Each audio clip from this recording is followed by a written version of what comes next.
What's going on, everybody? Welcome back to the barn where Chip and Nicole sit around and ramble about our week. We're trying to outsound the chickens and the cows and the donkeys in the background.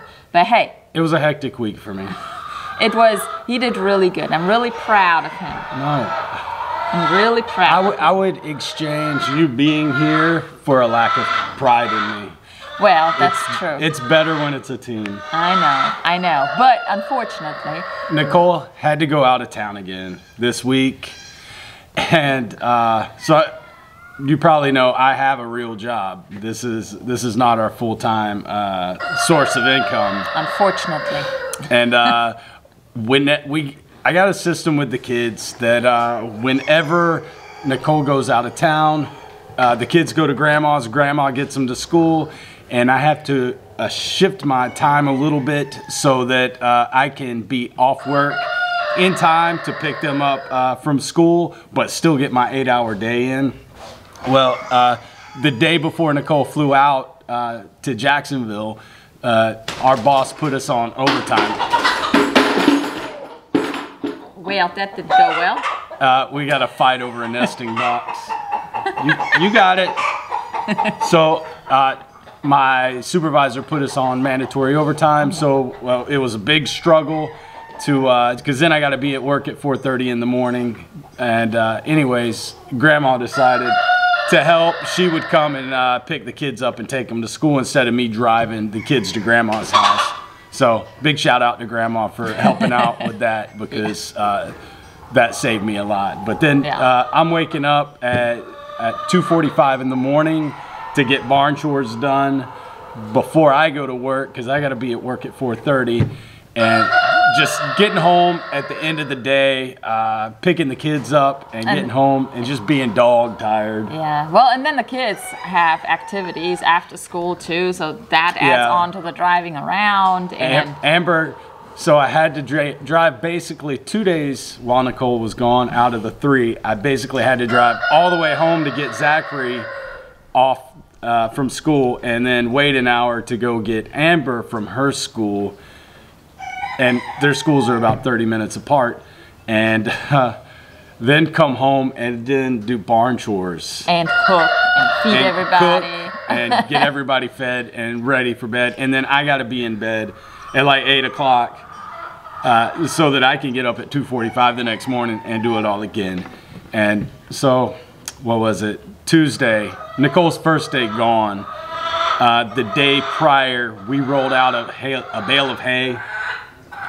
And whoever closed the gate to the pasture on the way back in, excuse me, did not secure the gate.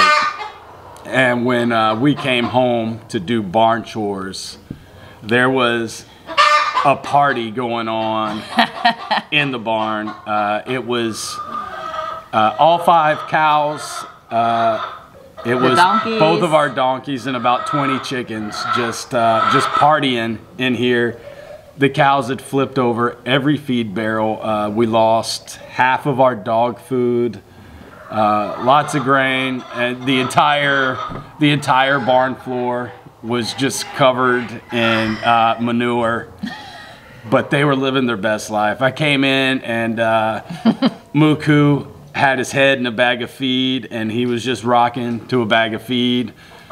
Brody was rubbing his horns on the rabbit cages in the barn, and everybody was chasing each other, and they were just having a great time. And then he calls me at my conference and tells me about it, and of course I feel guilty because I'm not there helping. And there's a 50-50 chance she's the one that left the gate open. Who knows? Who knows? It's between her and Amber. Amber says it couldn't have been her. So he says. Could also have been him. It couldn't have been, because I was the first one back in the barn 25% chance for all of us. I would say 33 if you want to go numbers, because Zachary had no hand in the hay, so he's off the table. But it's been stressful, and it's so good. So good to have her back home. It's rough when she leaves, but me and the kids, we get it done. We make it work. Yeah, they do awesome, and they got their system down. Of course, the overtime put a wrench in it, but it is what it is. This is what happens when you have a daytime job to pay for the barn and the farm, and then the farm to take care of on top of everything else. So. That's just life for us until maybe one day we can make this a full-time deal. But for now, we got to work.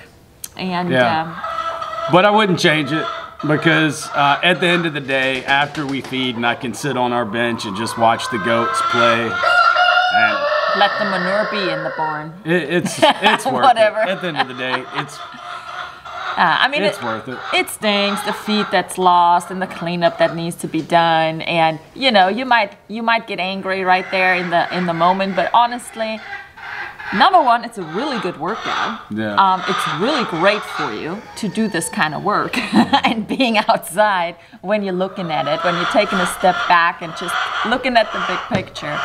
And then, like you said, I mean, at the end of the day, when we can sit outside and there's 3 of them fighting right now over one nesting box. I'll be back. We don't have enough. But, being able to sit outside and everybody comes here to get a chin rub and get some cuddles in, or the cat right here is chilling out right now, it's worth it, because that's when you get to enjoy the fruits of your labor. Well, they're really mad now. Yeah, well, there's one hogging the nesting box. She might be broody. There's a line of other girls trying to get in there to lay eggs. Yeah, well, it's not that we don't have more nesting box. It's just they like that one. That's the one they chose, and everybody's laying in it. We got like 3 of them in different places, and that's the one they like to go to. So right now, one thing I can say is we are not having an egg shortage at all. At all. At all. So, now, our chickens were not laying when we had them locked up, because for a while we had them locked up because we got tired of them getting into everything, and then they went on strike. But as soon as they were back out and foraging and just free ranging, no issue whatsoever. Yeah. I don't want to get into a big spiel. We don't use the feed that everybody was blaming on the egg shortage, so we really can't say one way or the other. We use locally sourced grain for our chickens. But there's a lot of factors that play in to chickens laying eggs, and a huge one is daylight time. And in the winter time, there's less daylight, so they take a break in the winter time. It's just the way it is. There's so many reasons why they take a break. The daylight is one of them. Molting is one of them. Some of them may age out of egg laying age. Some of them may not be old enough yet. So one of the reasons why we have so many eggs right now is because some of our young ones from last year have just started laying in the last 1 or 2 months. So we probably get, at least a dozen a day? Close to it. Between 8 and 12 a day. Yeah, and we got more than we need. Yeah, and that's in the winter time. So once the spring hits, woo, Lord, we're gonna be egg rich. Say that again. Oh Lord, we're gonna be rolling in eggs. Yeah, we're already rolling. I just made some deviled eggs the other day to kind of put it down a little bit, and maybe if we're really starting to drown in it, I want to start. I don't want to start, but I want to try out the water glassing and see how that goes, because I know a lot of my friends have tried it out and they've been successful with doing it. So I want to give that a try and just see. Yeah. So if you noticed that your eggs or your chickens stopped laying eggs in December, winter solstice is the shortest day of the year. They're gonna slow down about that time, and so if you experience that and then you changed your feed in January and then they started laying again, it might not be the feed. After winter solstice is the shortest day of the year, shortest amount of daylight, and then after that, every day until the summer solstice. Solstice. It's a hard word. Especially, and you don't. English isn't even your first language. You said it wrong. I know. I'm giving you credit for it not even being your first language, and Good for me. are correcting me. There you go. So, after the winter solstice, the days start getting progressively longer until the summer solstice. And then it flips and the days start getting shorter. Yeah. So exactly. if you noticed no eggs in December during the shortest days of the year, and then you switch your feed and now in January they're laying again, it might just be a coincidence and not the feed at all. Yeah, I mean, we're not saying there's nothing wrong with the food supply. There probably is, and you know, obviously commercial farms spray a lot of chemicals, and that's where that feed is coming from, right? That's where why you can source fairly cheap feed is from commercial farming. Yeah, but the whole conspiracy is that the government is manipulating the feed to create more of an egg shortage, so small town farmers can't produce our own eggs.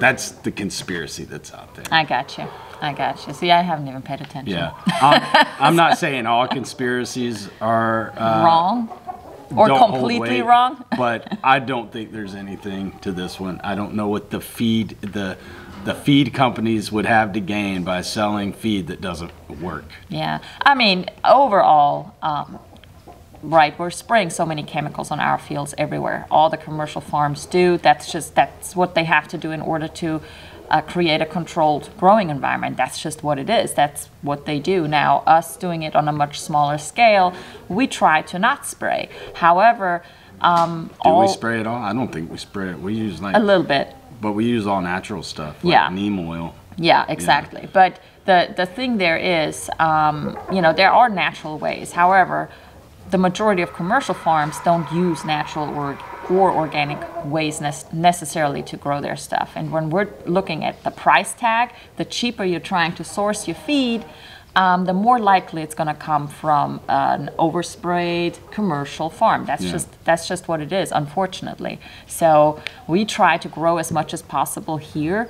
You know, there's definitely ways that you can work around it. Chickens are, I mean, they're scavengers anyway. They'll eat whatever. You don't even need to feed them. So if you're able to free range them or have them in the chicken tractor and move them, they'll just scratch for food. If you got cows, that's like the greatest source of food for them. They love it. They love to scratch through cow manure and pick the bugs out. The flies lay larvae in the manure. The chickens go through. They scratch it out. They spread it out over your pasture for you. They pick the bugs out and they eat the bugs. And then they lay eggs. You're turning fly larvae into breakfast. Yeah. Is that gross to think of it that way? That is gross. I like to think of it that way. But hey, it's a circle of life. That is how it goes. And I mean, when you're looking back 50 years, 100 years ago, my grandma didn't go to the feed store and buy feed for the chickens. Yeah. They just had chickens and they survived just fine. And then when it was time to eat a chicken, we plucked it from its eating days and it met a knife. Are you running out of words? It met a knife. Like, I was gonna use different words, but they're not appropriate for TV. But speaking of egg laying, Zachary's Polish chickens. Shout out to Zachary. He's finally getting eggs from his Tolbent, his Polish Tolbent. Yeah, he's starting to get eggs. We had some other chickens. We keep his Tolbents separate from everybody so that we can keep them keep their genetics intact, and we don't have other roosters, barnyard roosters, breeding with his Polish chickens. So we had some hens in there that we hatched out with his Polish. We just threw a few eggs in there to just sit in the incubator when we were incubating. Have some friends. And those hens originally started laying first, and he was excited to get eggs in there, but they were brown eggs, so Nicole and I knew they weren't Polish eggs. Yeah. But we were like, hey, good job, man. But then we separated those hens. So now in his Tolbent Polish run, it's just Tolbent chickens. Yeah, so it's 100% Tolbent Polish and Tolbent Polish frizzles. And so he got the first 4 eggs? Yeah, he's got 4 legitimate Tolbent eggs. So, and when he showed me those, I pointed out, now you know these are real Tolbents because they're white. They have a much pointier top to them. They're not as rounded off at the top. They're fairly small. They're a little smaller. So I was like, these are the eggs you're looking for. So now he's got 4 right now. I'm hoping that by the end of the weekend we'll have 6 to 8 maybe. And then once we have 6 to 8, we can put those in the incubator, and we could start hatching out some Tobins. And these will be first generation Hidden Oaks Homestead Tobin chickens. I know, it's really exciting, and he was super excited about it. That he's raised on the farm. So yeah, that is pretty cool. So, you know, when you're starting a breeding program, it takes a lot of time to actually get to it, because we gotta hatch chickens first, then they gotta grow up, they gotta get to an age where they then breed, and well, then you can hatch again. But so that overall process took us, what, 6, 7 months, something like that? We got them over the summer, maybe April, May, springtime, I think. I can't put a date on it. So it'll be almost a year. It's been a good 9 months since we got them and hatched the eggs, then put them in the brooder, feathered them out. We moved them up north to that coop, so that, because once they're feathered out, they're still really small, and they could slip through fencing really easily. Yeah, so they got to be in a grow-out pen, because otherwise they just get out and then they don't necessarily find their way back in. Yeah. So that is really cool. He's really excited about it. Yeah. Hopefully it motivates him to stay on top of cleaning out his chicken coop. I know. Well, we'll see. Because he's 11 and he's excited about his chickens, and he goes out, he feeds them, and he feeds, waters, and locks them up every day. But he's still an 11-year-old boy. Yeah, it doesn't stick that that chicken coop has to be cleaned out until Dad looks in there and gets onto him. Yeah, because the chicken coop needs to be cleaned out. That's fine, but he does it. Yeah, you know, he doesn't go. He might need reminding every now and then, but he does it. Yeah, like once I remind him that, hey, this chicken coop needs to be cleaned out, it's not like, I don't want to clean it out. It's like, oh man, I forgot, and he runs and grabs the stuff to clean it with. So exactly. So he just doesn't have, I don't want to say the attention span, but the forethought that, hey, that's a chore that needs to be done weekly. And he's got his dailies down, but that's a routine for him every day. But that weekly chicken coop cleaning, that slips. Once it gets to the chores that are not a day-to-day thing, it gets a little bit harder to keep up with them, because you gotta remember more. He's overloaded with Tobin roosters right now, so we're working on selling some Tobin roosters. We're downsizing that for him, and we're keeping 2 roosters. I'd like to keep 1, but he wants to keep 2. He wants to keep a straight and a frizzle. Yeah. But pretty soon he'll be able to go to the market, the farmer's market, and start selling Tobins. Selling the chicks, yeah. Right there at the farmer's market, and that'll be good for him. Yeah, yeah. So he's excited about it, because the market has really been Amber's thing.